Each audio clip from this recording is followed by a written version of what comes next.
Hey, I'm James. Welcome to the printing room, the 3D printing room, in fact. I wanted to give a little introduction to the process for 3D printing something. I'm just going to go through, make a real simple thing.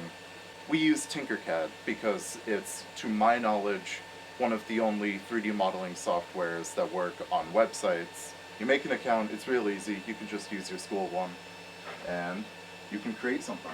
There are 3D designs, circuits, and code blocks, so there is a lot to do other than just 3D printing on Tinkercad. For this example, I'm just putting in a little cylinder, and we're gonna set it to run. So first, we're gonna export it to the computer itself as an STL, and for this example, we're using the Dremel instead of either of the Crealities, of which is a little different of a process, but it's like relatively similar.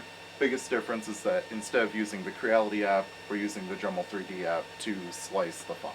So once it's in there, you'll see the model, and I'm gonna press build so that it'll build the slice for the 3D printer to take in and actually 3D print, because otherwise it's just kind of a bunch of random numbers that it doesn't understand. So once that's done, we're gonna take the micro SD out of the computer, put it into this so it will actually go into our Dremel, and then we're going to start the print. And now we're going to build.